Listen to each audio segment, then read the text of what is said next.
Hello, everybody.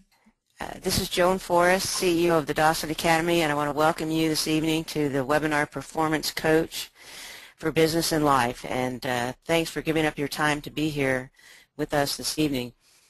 I think you all are aware that at the Dawson Academy we do a pretty good job of teaching you the clinical skills that you need to become a top 10% dentist and work your way into a master dentist. But our logo has the base of a triangle for a reason, and the reason is that we know that clinical skills alone are not enough, that there's a triad of skills that are needed in order to be successful. And Dr. Mike Schuster has spent his career teaching, researching, and developing the other two sides of the triangle, the business or system side and the interpersonal communications behavioral side. I've known Mike almost as long as I've known Pete Dawson. When Pete asked me to join the Academy in 1993, I met Mike just very shortly after that. But for those of you that don't know him, let me tell you a little bit about him. He went to Temple Dental School. He was on the faculty and operative, he went to Iowa Dental School, but he was on the faculty, the operative faculty at Temple Dental School, also on the Iowa Dental School faculty.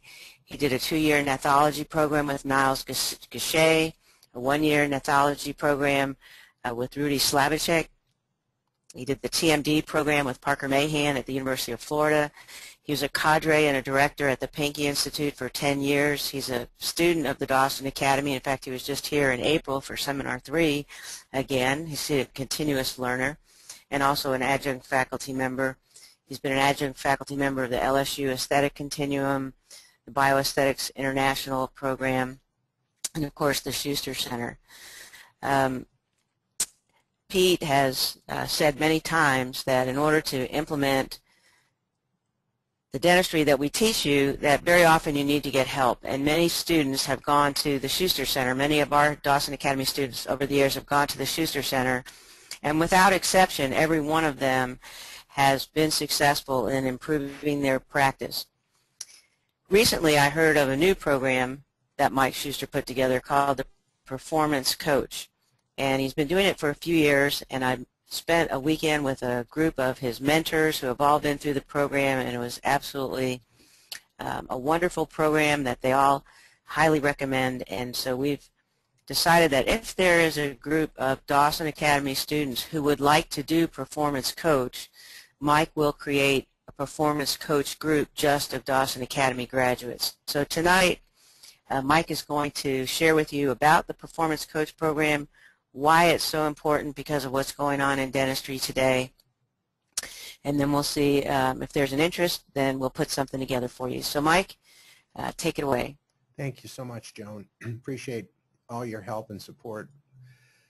So as part of the webinar today, we would like to offer you a complimentary coaching call, whatever you want to talk about, whatever the agenda is, but we want to know where you're at, what you're thinking, what you're able to do and not do. And so we'll be happy to share some things with you, and you can share some things with us, and we'll all know just a little bit more about each other.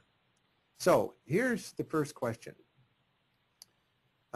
that I think are really important. Barb, do you want to go ahead and share this with them, please?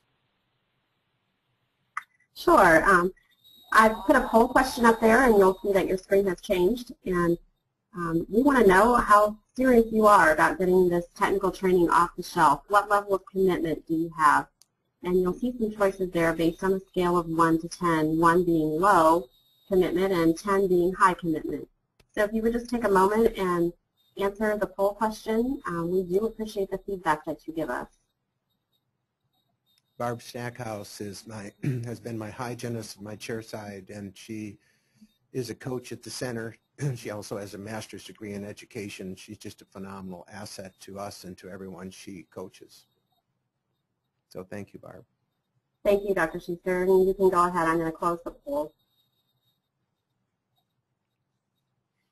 We'll stop maybe twice during the webinar for you to be able to respond to several questions so we know what you're thinking, we know what you want, and we know where you are. It's very helpful for you to kind of know where you are, let alone for us to know it as well.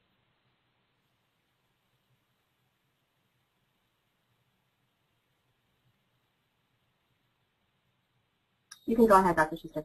So what is Performance Coach? Performance Coach is really a community of dentists, serving dentists that are committed to comprehensive systems-based dentistry. We created it, I created it with a group of 20 alumni. Now, we'd done advanced programs before, but we'd never done anything exactly like this. So I want to share this, and I'm going to give you some pictures to think about. So here's an airplane. How many of you have ever thought about what it takes to fly an airplane? Well, as a pilot for 34 years, I want to share a couple things because I think there's a really close analogy between flying and doing dentistry. What Joan was talking about was the triad, and we often refer to it as a three-legged stool.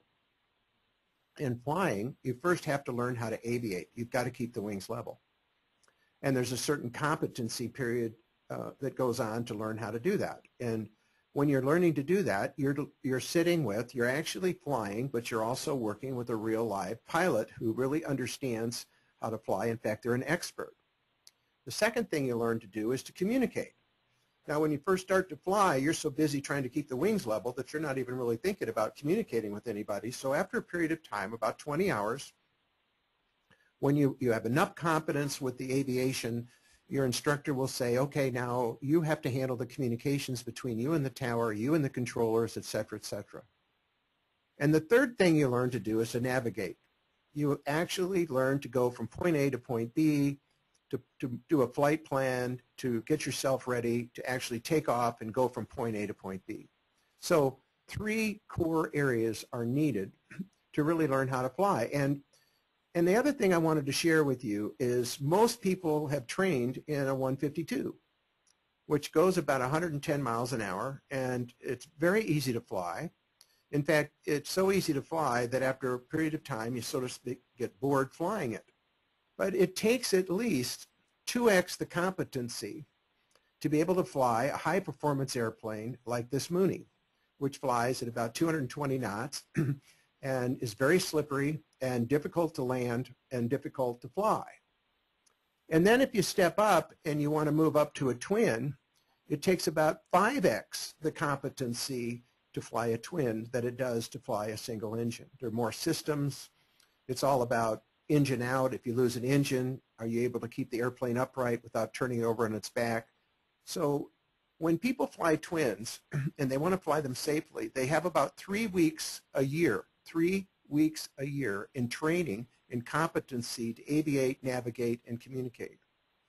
And then if you step up, which us dentists don't, but if you step up to fly a jet requires even greater levels of competency.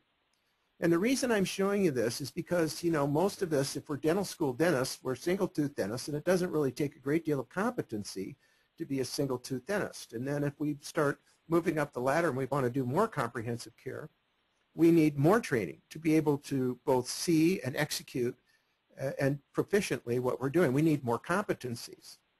Well, in dentistry, it's very similar.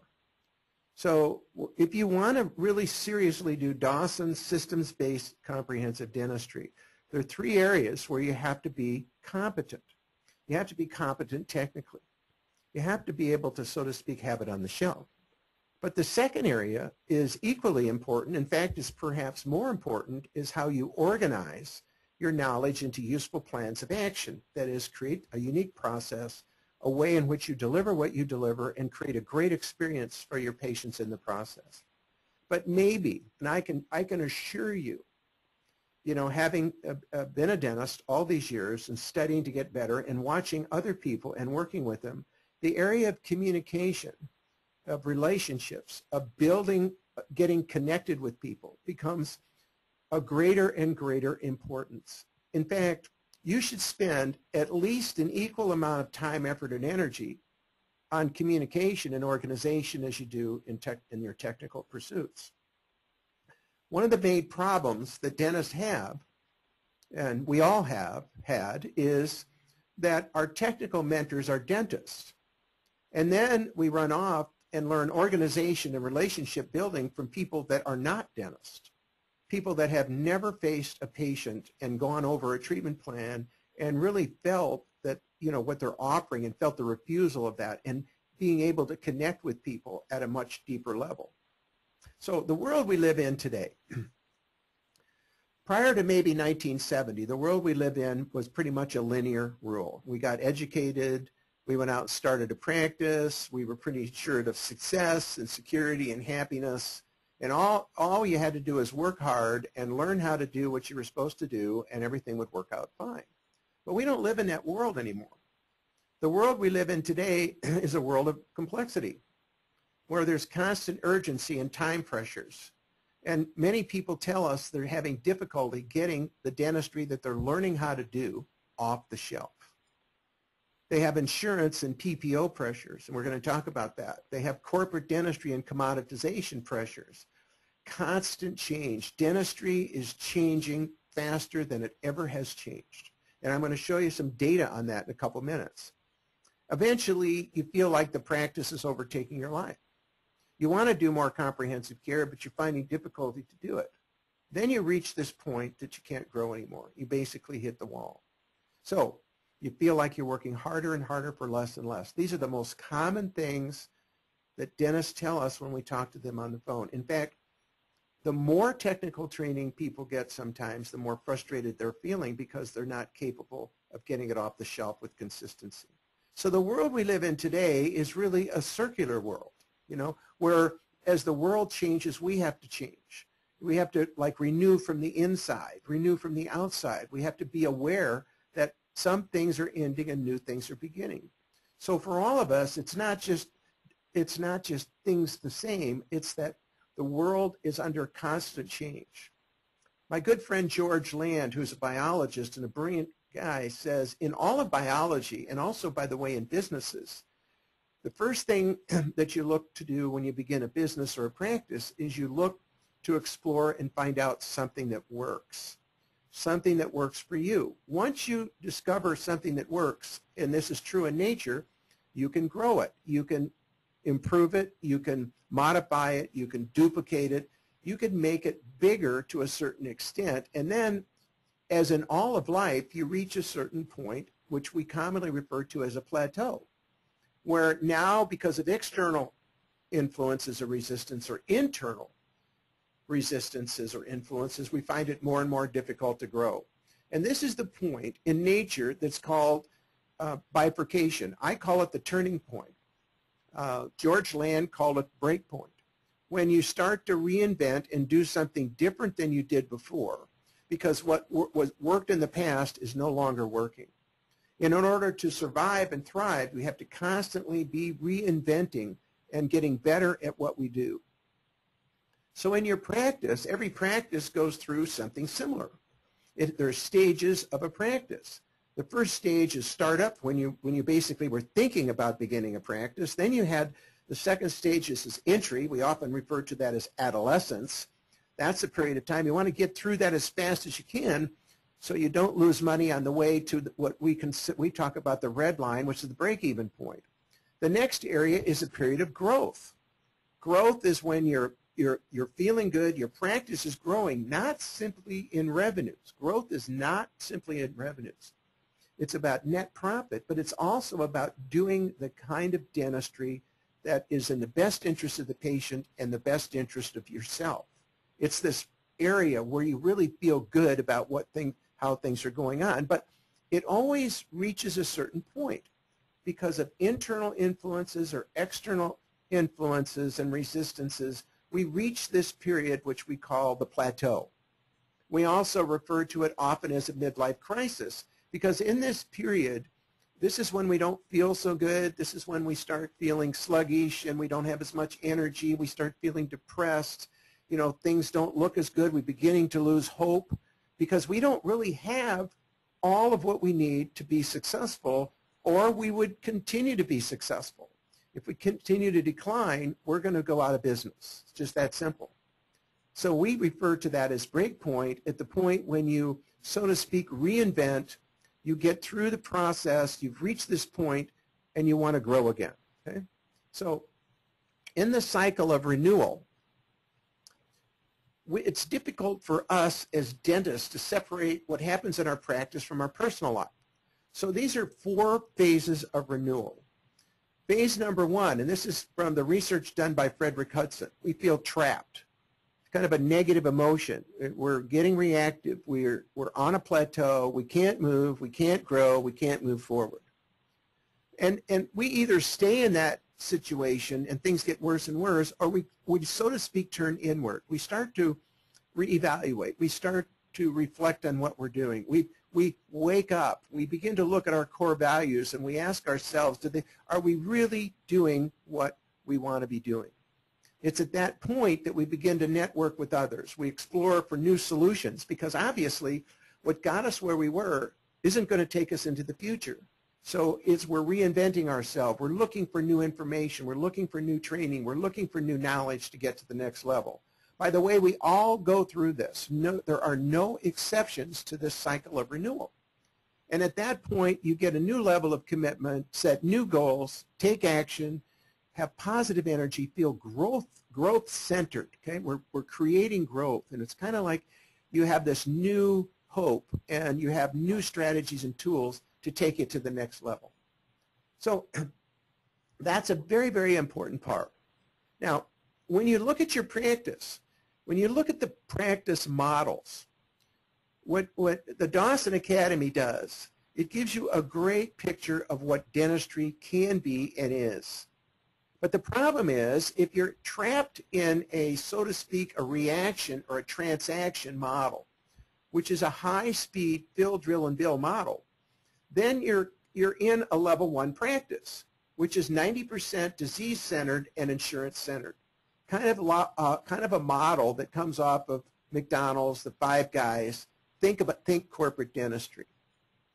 The second, level 2, is what we refer to as a nursing model. There's superficial relationships that are developed, and they're definitely not with the doctor. In medicine, they're with the nurse. In dentistry, they're with the hygienist. So the doctor is not establishing an interdependent, so to speak, coaching relationship with the patient. Now, our best estimates, and I want to be fair, is that 90% of all dentists are in a level 1 or level 2 business model. They're in a level 1 or level 2 business model. A third model, which we believe is the preferred model to implement, comprehensive dentistry that you're being taught at the Dawson Academy, is a comprehensive, but it's a coaching model. It's a partnership model where the locus of decision-making is within the patient. We're not manipulating the patient. We're not pushing the patient. We're in a co-process, co-discovery, co-diagnosis. Okay? And the reality is, in level 3, less is more. In level 1 and level 2, which is the standard of business training in dentistry, more is better.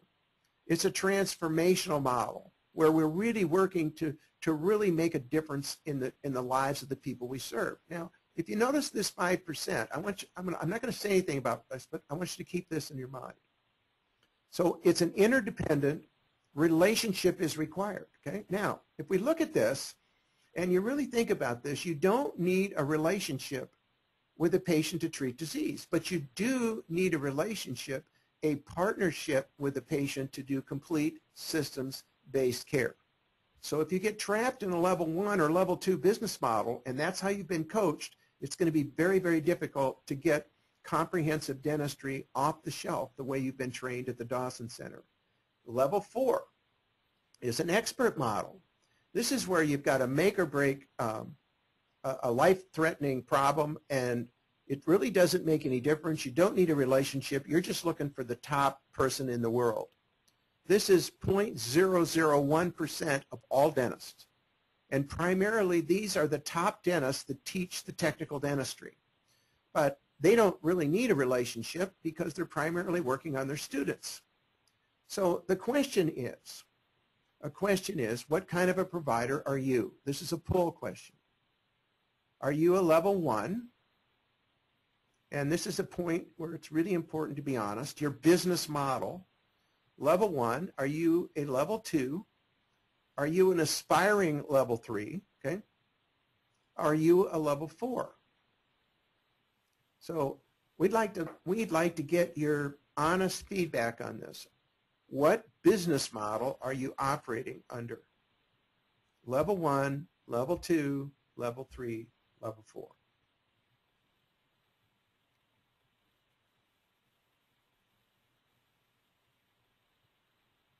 Thank you all for taking the time to answer, and I'm going to go ahead and close the poll. You can go ahead, Dr. Schuster. Thank you, Barbara. So we believe right now 90% of all dentists, we believe because we see it, are Level 1 and Level 2. And only 10% are Level 3 and Level 4. So if we look at this, this is really important for us to see. The benefits by plan, going back to 2001, just looking at the shift, 38% of all patients had some form of an indemnity type of insurance. In 2010, it was about 9%, and it's gone down since then. The average number of PPOs, dentistry that was patients that were having their dentistry done in the PPO environment was only 39%, but in 2010 it was up to 74%. The DMOs stayed about the same. The direct reimbursements stayed about the same. So I think you can see why we're projecting within 5 years someplace between 90 and 95% of all dentistry will be done in the PPO environment. Excuse me. So if we look at this and think about it, how did this happen? It basically happened because we don't pay attention. A lot of times when I'll talk to somebody and I'll say, well, how are you doing? Well, I'm doing fine.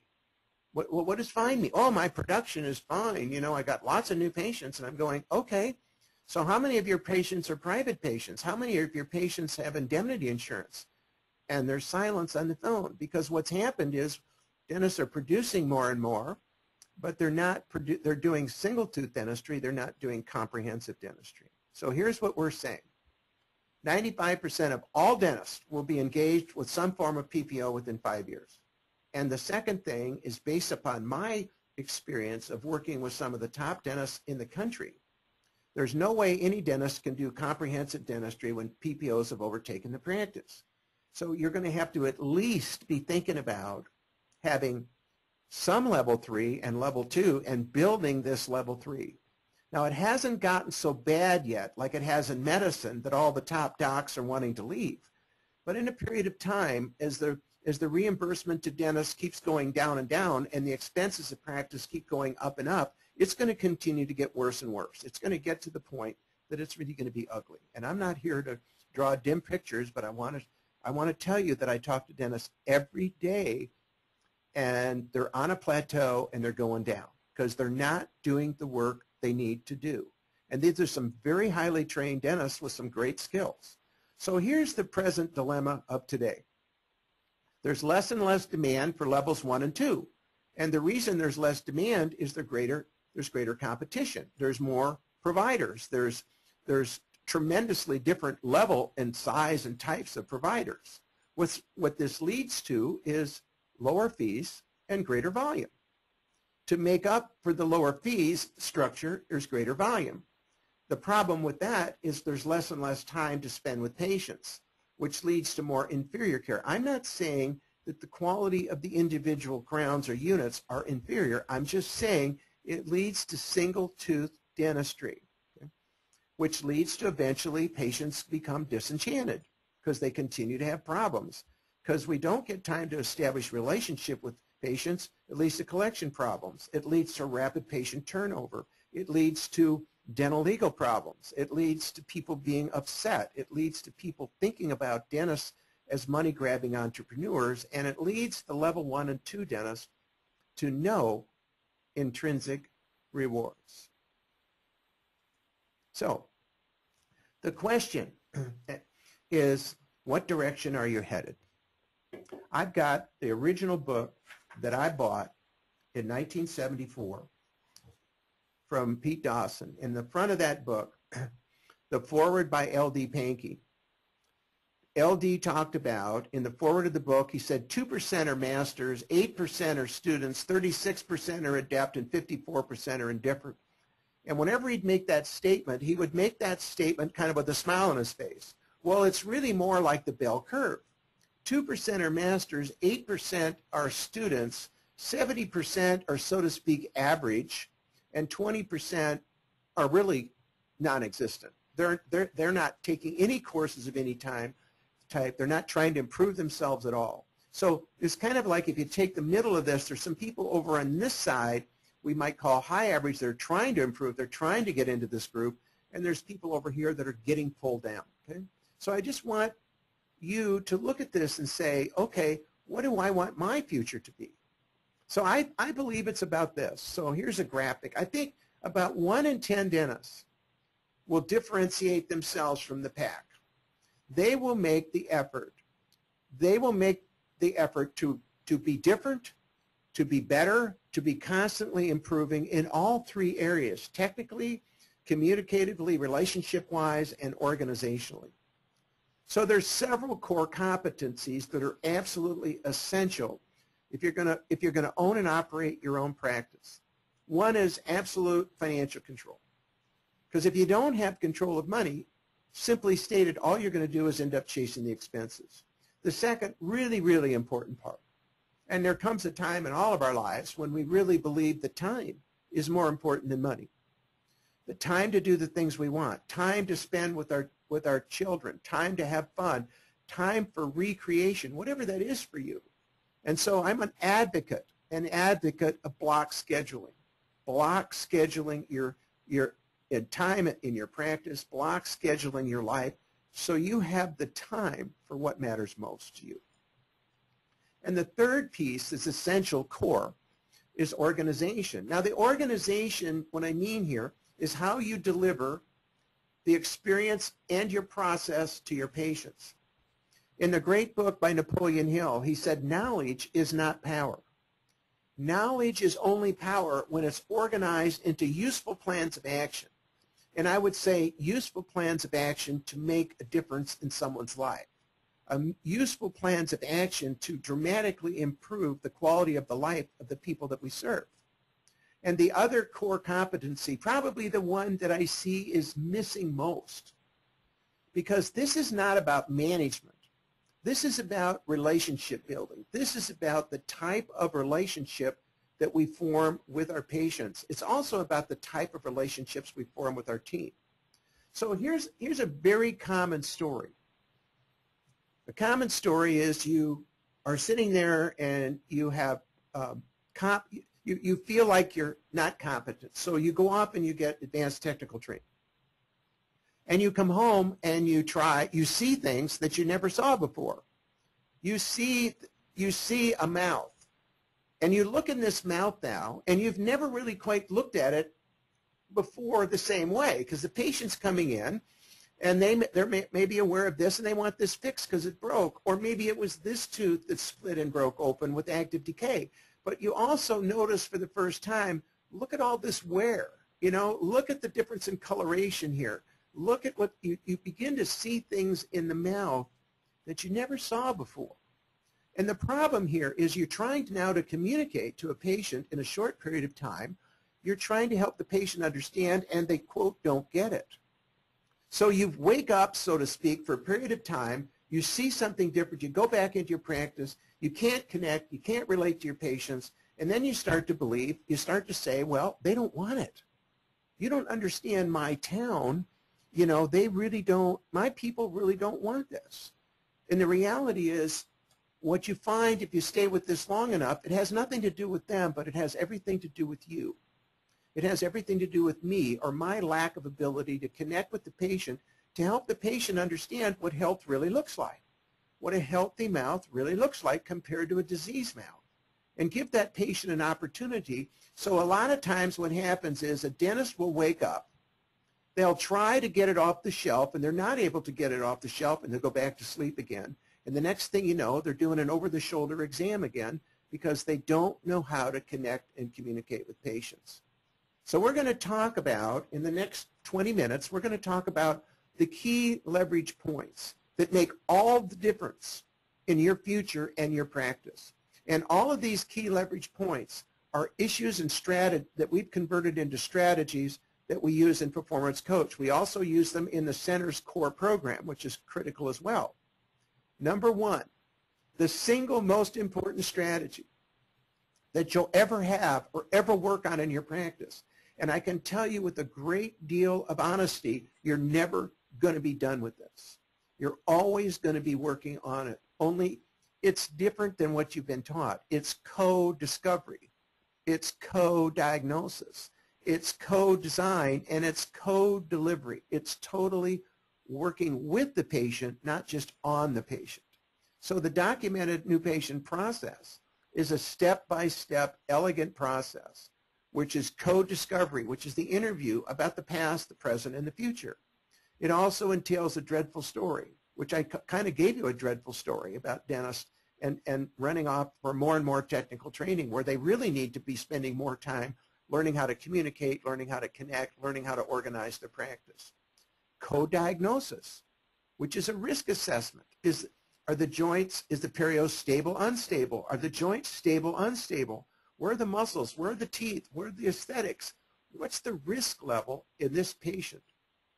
And then it's the information and possibilities appointment. It's not just giving people a treatment plan. It's showing people what's possible and asking them what they want to do.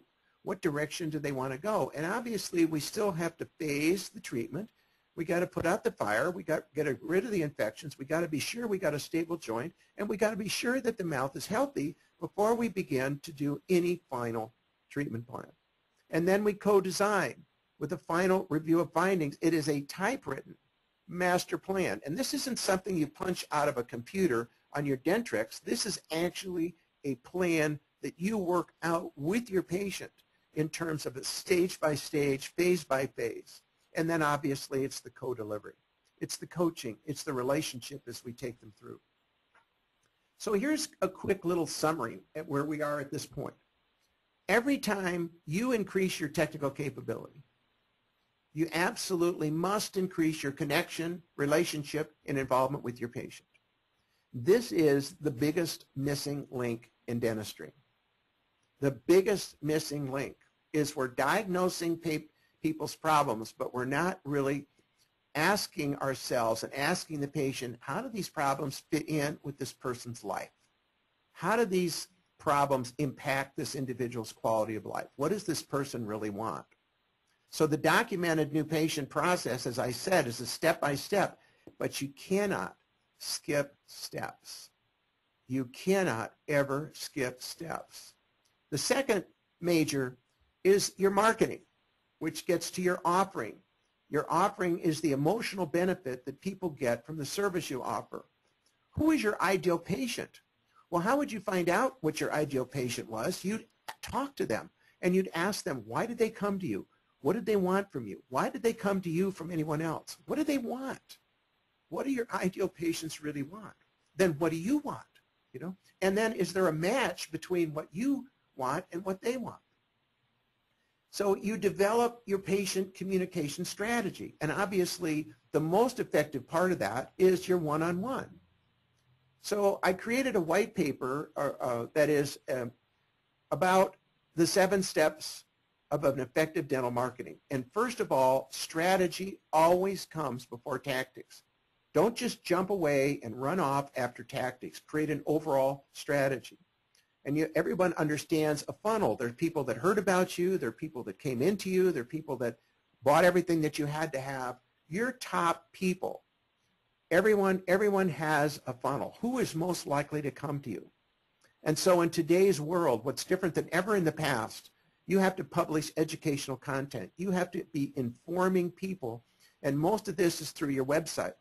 So you have to create today a total digital web presence, which is part of your marketing game plan. And you have to build an effective sales system, which is your new patient process. And by sales, I do not mean manipulating people. That selling has a negative connotation. I mean helping people make the right decisions and choices for them. I believe that the new patient process is the single most important marketing tool you'll ever create in your practice. So it's internal marketing. It's not even external marketing. And then you need to think about developing monthly themes so you're always working, you're always in communication, you're always in contact with your patients. The third most highly leveraged strategy is a typewritten master plan for each patient. Research proves that people with a written plan move towards what they want. And I always want to show you this because this is the research. It's so important. If you don't remember anything from this webinar, I hope you'll remember this. A research study at Harvard showed that for every 100 people who retire, 27% are dependent upon government, family, and friends. 60% live week to week, 10% with some surplus, and the top 3% were totally financially independent. By the way, this study has been done 2 or 3 different times on different sets of people. And by the way, all these people that they studied had master's degrees because they were from Yale. The top 3% had the same social class background and education because they were Yaleys, and yet the top 3% were 10 to 100 times as wealthy or successful as the next 10%. The major distinguishing characteristic was the top 3% had clearly defined goals and put them in writing. So this is why we feel it is absolutely so essential to have a typewritten master plan for each patient. And the master plan deals with prevention and it deals with treatment. The fourth leverage point is so important, and it's the 80-20 principle. 20% of your efforts produce 80% of your results.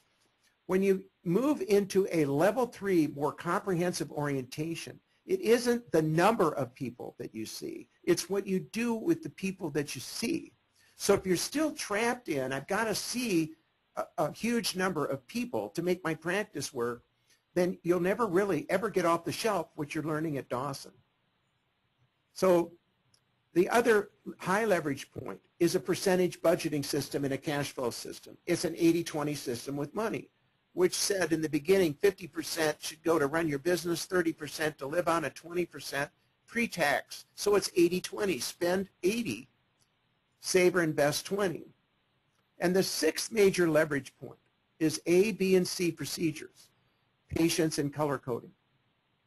I'm an advocate. We're advocates for block scheduling. It's a vital key because the purpose of block scheduling is you're saying, this is what I want to do in this time period. I want to be able to focus in this period. I want to focus on the right patients, the right procedures, and it vastly increased performance. I remember one day I was lecturing in Atlanta to a group of our students, and I said, I can promise you that block scheduling will increase your production 15%. And one of my students in the office said, that's very conservative. Our production is up over 200% since we block scheduled, because now you're saying, what do I want in that time? What do I want to be doing? And 7 is the organization and systems theory. When you become a comprehensive dentist, the difference between a comprehensive dentist is you're not doing single teeth anymore. You're not just looking at the broken tooth. You're asking yourself, well, what's the matter with this system? Why is this tooth breaking? Why are we getting abfractions? Why are we getting this wear? So you're diagnosing a system rather than just a component part. So the same thing is true in your practice. It's how you organize and deliver the services and the experience. It's how you put all the pieces together that you need to get together to provide this great quality experience and care for your patients. And the 8th is the dental fitness program or recare program. It's one of the highest leverage events that moves dentists from repair orientation to more comprehensive care, and actually also reactivating existing patients. I have to show you this because it's part of the keys to the kingdom. Whenever you want to grow, whenever you want to move towards what you want, you can be sure in the universe that there's going to be resisting forces. So wherever you are, or wherever I am in my life and my practice right now is my current reality. It's my normal. If I want to grow, if I want to move to another level, I have to set some very clear and specific goals. But that's really not enough. I have to know why I'm setting the goals. I have to know, what am I going to get when I get there? It's not just the goal for the goal's sake. It's the goal for the payoff. And we also know 50 years of research at MIT and the center is you're going to go further, farther, faster by reducing resistance rather than simply ramping up force. So growth has 2 kinds of forces. One is restraining forces. And I always do this. I say to people, imagine what football would be like if there was no defense. Imagine what tennis would be like if there was no net. Imagine what golf would be like if there was no hazards. So the idea is we need to identify restraining forces and we need to identify driving forces. So too much to do is a restraining force. Lack of focus, values not clarified, no effective new patient process, or a new patient process that isn't nearly as effective as it could be. Time isn't prioritized. Money isn't in control. No effective marketing process. In other words, there may be a system in place, but it's not effective. A lack of organization, too many interruptions during the day, mental fragmentation, communication problems, fatigue, burnout. This is what happens when people get trapped into the reactive side. Whereas the driving forces are clear values and goals, taking personal responsibility for our life and our future, an effective new patient process, effective marketing strategy, a clear, centered purpose, positive money control, positive time control, got order and systems in place. Everybody's concentrating and focusing on what the main thing is we want to do, integrity and discipline and synergy. So here we are at another, so to speak, break point with only a few minutes to go. The red person, so there's really three of you, isn't there? There's the leader, which is in the middle, okay? There's also, on the right is the manager, and on the left is the technician. So you have all of these three responsibilities when you run your practice. The guy in the middle is, so to speak, the designer, the architect. The manager is, so to speak, so the guy in the middle is building the bridge. The guy in the right is, or designing it. The guy in the right is building it, and the guy in the left, which is you and I, is living in it. So I think as you look at this and think about this, these are two slides that I showed patients, not these exact ones, but like it. Everybody has a choice. This is a much repaired highway. And I used to show my patients a picture of a broken highway, and I'd say, okay, this is a broken highway. This is a highway that's been beautifully redone. Which one do you want? It's up to you to make a choice. You can just patch and repair and patch and repair. And many of my patients would say, well, I'm going to patch and repair, but ultimately I'm going to have to do this, right? I said, yeah, but you can patch it as long as you want to patch it. It's up to you. But as long as you patch it, it's really going downhill. It's not going uphill. So what the story here is this. There's really two kinds of ways that we can go about living and go about practicing. We can go about it in, so to speak, a reactive, pretty traditional way of fill, drill, and bill. The patient comes in, has a problem, we fix it. The patient comes in, has a problem, we fix it. Or we can move into a creative orientation. The problem with reactive is we're moving away from something. And when we're reacting, we can solve problems the rest of our life and still never get what we want. But the biggest problem is these little lines represent negative energy. We're constantly losing energy. You may have a very, quote, productive day, but at the end of the day, you still don't like it. On the other hand, when you're creating or when you're co-creating with the patient, you're moving towards something. You're moving toward a preferred outcome. So your choice really determines your destiny. The future of many dentists is going to be, they're going to be tied to PPOs. They're going to be in the rat race. Profits are going to continue to decline.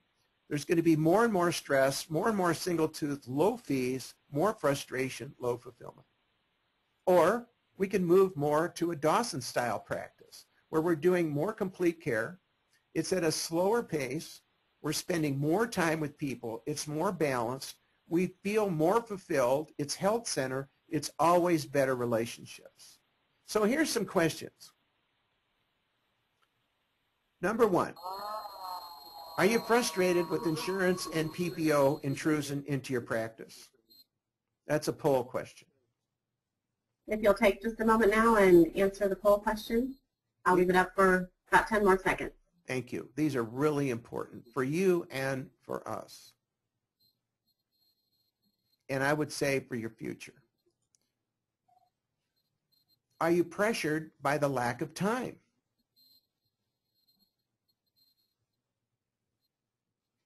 And again, if you'll just take a moment here and answer the poll question, it's up now and ready for you to answer.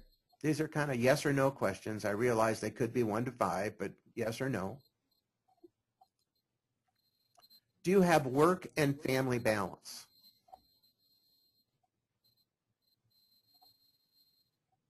And again, the question is up now, and you can go ahead and answer. Thank you. Thank you, Barbara. We'll just wait about 10 more seconds. I'll close this one.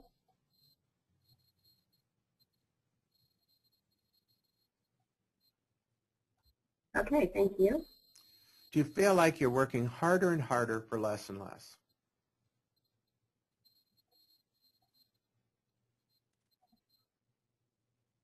And you should be able to see this question now and go ahead and enter your answers.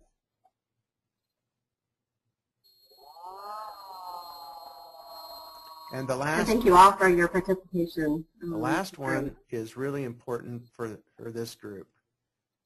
Are you having trouble getting your Dawson technical training off the shelf with consistency?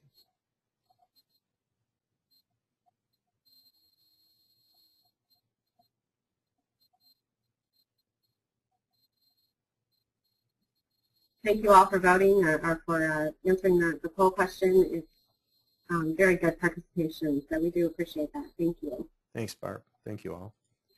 So here are the 5 key behaviors that we see in all high-performance individuals. 1, they have a clearly defined purpose and mission, clearly defined. 2, they have long-range goals and a future picture of what they really want to create. These goals clarify energy and inspire growth and performance, their lifetime, their 10-year, their 5-year, and their 1-year goals. I often say people without written goals aren't going anywhere.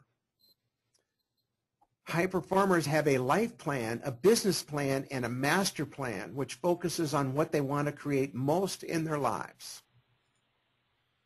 Their master plan aligns values, visions, and their goals. And they monitor their progress towards desired results using feedback to fine-tune their efforts. They focus on generating creative energy to step up to the next level. High performers identify, embrace, and build their core skills and capabilities, technically, organizationally, and communicatively, and relationship building. So from these 5 behaviors, we developed 10 foundational strategies, and all of these strategies that I'm talking about are the essence of what we do in Performance Coach. Develop your own future picture. Create your own master plan. How is it possible for someone that doesn't plan themselves to help others plan? It's one of the biggest voids in dentistry, the lack of planning. Focus on developing new positive habits, always focusing on new behaviors that are going to accelerate growth. Communicate and relate through the new patient process and the market. It's key to the world we live in today. It is absolutely key to surviving and thriving. Focus on your natural abilities, the thing that you do best, your natural motivated abilities. Organize and create a unique process to deliver what you're delivering. So people really say, wow, when they're going through the new patient process, but wow when they go through everything else. Create your own mastermind. This is, again, the essence of Performance Coach, a group of dentists that are all aspiring to get better, led by dentists that are already farther down the road. Create ever-increasing value for your patients, always focusing on how can I make a difference in your life? How can I create value for you? What can I do that will help you? Not just what can you do to help me. Continue to develop your own natural motivated ability team. In other words, do what you do best and delegate the rest to people around you. And focus on creating optimum balance and harmony in your life. These are the essence of what Performance Coach is about. So who is it for? Performance Coach is for dentists that want to do more comprehensive dentistry. They want to stay out of the abyss of managed care. It's for people that want to continue to grow, to learn and evolve. They know that they have more to learn. It's for dentists who want to differentiate themselves from the commodity-driven pack. They want to figure out how can I distinguish myself from the commodities, from the corporations, from whatever is going on in the world out there, who want to create a better life and practice not just for themselves, but for their staff, their team, and their families, who understand that they can't do complete dentistry with technical knowledge alone, who care deeply about their family and their patients, and who want to experience balance, fulfillment, and create wealth in their lives. So the summation of all this is, so to speak, on these two graphics. As you increase your technical capability, if you don't increase your organizational capability of delivering in a unique way, and you don't increase your ability to relate and communicate and connect with people, then that's where you're going to be. All three areas, we need to continue to increase our competency. And as we continue to increase our competency over time, we eventually become masters in this area. Because you don't become a technical master by going to seminars, you become a technical master by doing it consistently and getting it off the shelf, is how you do it. So we're using the model of learning that was developed at MIT. When you closely connect theory to strategies and you practice them and you get feedback, you learn. So in Performance Coach, we're constantly working to tighten the area of here's the why of what we do, here are the tools and strategies, and here's what we go practice, and the feedback is absolutely essential to learning. So what is it? It's a program for dentists developed by myself and 20 alumni. The process is we meet for 2 3-day retreats per year. It's a small group of dentists, each with a dentist mentor, and in this case it will be a dentist mentor who is a Dawson alumni, who's already achieved a level of success of getting it off the shelf. We have 24 teleconferencing calls a year with the core group for continued sharing, accountability, developing further relationships with each other, and really, really experiencing and helping each other grow involved. The people, it's a like-minded dentist working together. What do you mean by like-minded? They want to grow. They want to evolve. Okay. The proven content in relationship building, in sales and marketing and money and time. What I want to say about the content is 65% of all the strategies and all the time in coaching is in practice development. And 35% of the time and effort is in life development, or what we refer to as personal mastery. And the PC members, the Performance Coach members, have private access to videos, lectures, and blogs on the Performance Coach website for further learning and sharing. So Performance Coach is a highly individualized and interactive process where each of us sets specific goals in one of the 6 key areas that you want to focus on and advance in. And then we apply the key leverage strategies to instigate and sustain growth. I'm going to give you a quick example in the end of a Dawson graduate of the kind of results that he just got in the last 8 months. His case acceptance went from 27% to 79%. Case acceptance. That's a 300% increase. His overhead went from 77 to 53 because he really got good control. That's a 70% decrease. His production per hour went from 394 to 522, which is 33% increase. His production per month went from almost 70 to a little over 80. That's a 20% increase. His net profit went from 23 to 38, a 66%. And this 66% increased in 6 months. This was a highly skilled, highly trained Dawson dentist that wasn't getting off the shelf what he knew how to do. And these are the quick results of what can happen. Not only that, he's happier, he's more fulfilled, and he's growing and he wants more. He's working 3 clinical days less per month. This is real. This is now. This is what's possible. This is what's probable. So what's the future that you want? I can't tell you what your future should be. I can only work on my own, and I can only work with those people that say, look, I want to do more comprehensive whole person, whole system dentistry. I want to feel more useful. I want to feel worthwhile. I want to be positive and hopeful. I want to be growing. So we know we get results for these reasons. We use proven theory, learning theory from MIT, which we've even improved from there. We use predictable, high-leverage strategies. That's all we do. We don't mess around with anything that isn't proven and predictable. It's a community of like-minded, highly motivated dentists that want to grow and help each other and keep be held accountable by others. So it's dentist mentors as guides who've traveled the path that you want to travel before you. It's the face-to-face time and retreats that are 2-3-day retreats, and it's the bi-monthly coaching call. So your next step is a 30-minute coaching call about your future. Any agenda you want.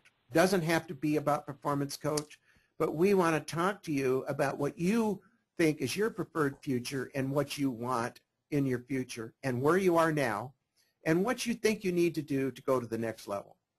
So I want to just say thanks to Joan and to Pete Dawson for their support, and I hope that we're able to support you, and I hope that we're able to help you differentiate your practice and your life so that you can have the life and practice you deserve.